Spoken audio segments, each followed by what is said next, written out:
మనం ఎంతో అభివృద్ధి జరుగుతుంది అని ఒక ఆలోచన ఇచ్చిండు. ఒక పరంగా ప్రభుత్వమే అన్ని చేయాలంటే కొన్ని కుదరని పరిస్థితులు ఉంటాయి. ప్రభుత్వం 4 కోట్ల మంది జనాభాకు సంబంధించిన అవసరాలను తీర్చడానికి ఒక పరంగా ఆదాయం, ఆ ఆదాయం సంక్షేమంలో పెద్దపీట వేయడానికి ఈరోజు మన రాష్ట్ర ప్రభుత్వం ముఖ్యమంత్రి రేవంత్ రెడ్డి గారి దగ్గరే ఈరోజు విద్యాశాఖ ఉంది. ఆ విద్యాశాఖకు సంబంధించిన స్వతహాగా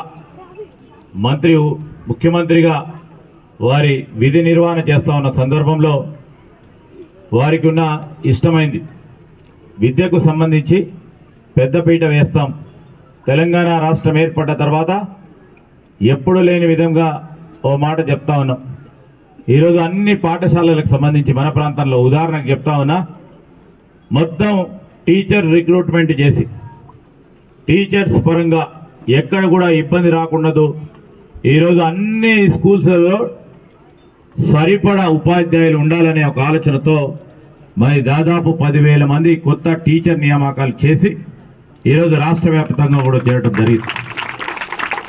టీచర్ల ప్రమోషన్లు మన రాష్ట్రం ఏర్పాటు కాకముందు నుంచి ప్రమోషన్లు కావాలని ఆ టీచర్ సోదరులు సోదరిమణులందరూ వేచి చూస్తే మా ప్రభుత్వం రాగానే ఈరోజు టీచర్ల ప్రమోషన్లు కూడా తీసుకొని ముందుకు నడిచింది.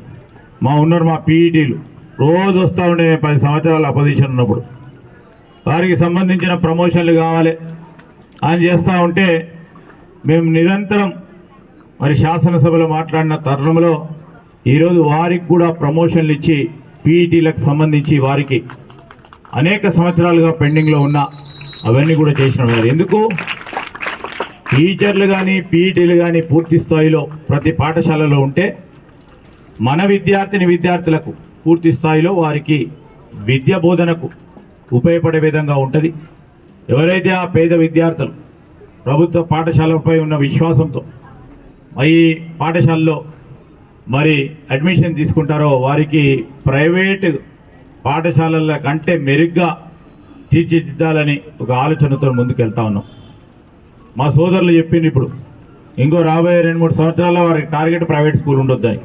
అక్కడే మీ దోస్తునోడు పక్కన మరి ఆ విధమైన ప్రయత్నం జరిగినప్పుడు ఈరోజు ప్రభుత్వ పక్షాన ప్రైవేటు రంగం పక్షాన దాదాపు 70 సంవత్సరాలుగా ఉన్న వనరులతోని ఉన్న శక్తితోని ప్రభుత్వ పాఠశాలలను ఎన్ని నెలకొల్పినా ప్రైవేటు పరంగా కూడా వారి పాత్ర ఉంటుందని భావించి వారు ముందుకెళ్ళటం జరిగింది.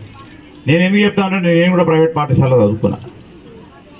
చదువుకొని తిరిగి వచ్చినాక నేను రాజకీయాల్లోకి వచ్చిన తర్వాత మా నాన్నగారు శ్రీపాదరావు గారి ఆలోచన ఈరోజు మనం ఏ విధమైన పాఠశాలలో చదువుకున్నామో అదే విధమైన అవకాశాలతో అదే విధమైన సౌకర్యాలతో స్కూళ్ళ నిర్మాణం ఉండాలంటే ఆ రోజు యూపీఏ ప్రభుత్వం ఉండే కేంద్రంలో మోడల్ స్కూల్స్ అనే కాన్సెప్ట్ వచ్చినప్పుడు మన ప్రాంతంలోనే ఎక్కువ స్థాయి మోడల్ స్కూల్స్ తీసుకురావటం, ఆ మోడల్ స్కూల్స్లో ఇంగ్లీష్ విద్యా బోధన ఇవ్వటం, ఆ విద్యా బోధనతో పాటు అక్కడ ఉన్న సౌకర్యాలను కూడా అదే విధంగా ముందుకు తీసుకెళ్లే కార్యాచరణ తీసుకొని ఈరోజు నేను ఏ విధంగా చదువుకున్నామో ఆ రోజు మా నాన్నగారికి మా కుటుంబానికి శక్తి ఉండే కనుక చదివించాను. ఆ శక్తి ఈరోజు ప్రభుత్వం కల్పించాలి. అదే విధమైన ప్రయత్నం నేను ప్రాతినిధ్యం వహిస్తున్న ప్రాంతంలో మన పిల్లలకు కూడా అందరూ కల్పించాలనే ఒక యోచనతో ముందుకు వెళ్ళాం. మోడల్ స్కూళ్ళు పెట్టినాం. ప్రభుత్వ పాఠశాలలకు సంబంధించి చాలామంది ఏదో మాట్లాడుతూ ఉంటారు, వారి గురించి తక్కువ అని నేను అనుకుంటాను. ఆ రోజు మా నాన్నగారు శాసనసభ్యుడిగా స్పీకర్గా ఉన్న తరుణంలో ప్రతి గ్రామానికి ఒక ప్రైమరీ స్కూల్ ఉండాలని చాలా సందర్భాలు ఆ రోజు పివి నరసింహారావు గారు ఉన్న సందర్భంలో కూడా ప్రతి గ్రామంలో ఒక ప్రైమరీ స్కూల్ను ఏర్పాటు చేయడానికి దోహదపడితే చాలామంది ఈరోజు టీచర్లుగా ప్రభుత్వ ఉద్యోగులుగా ఈరోజు సమాజానికి మేలు చేసే క్రమంలో చదువుకున్న వారు ఉన్నారు. విద్య అనేది ఒక పునాది. ఒక కుటుంబంలో ఒకడు చదువుకుంటే మొత్తం ఆ కుటుంబమే కాదు సమాజం బాగుపడుతుందనే ఒక ఆలోచనతోనే విద్య పరంగా ఎక్కువ కేంద్రీకరించి మన ప్రభుత్వం కూడా ముందుకు నడుస్తూ ఉంది. ఆ తరుణంలో నేను ఈరోజు ఇక్కడ ఉన్న డిఓ గారు, ఎంఈఓ గారు, ప్రభుత్వ పాఠశాలలకు సంబంధించిన మరి ఉపాధ్యాయ సోదరులు, సోదరిమణులు, మరి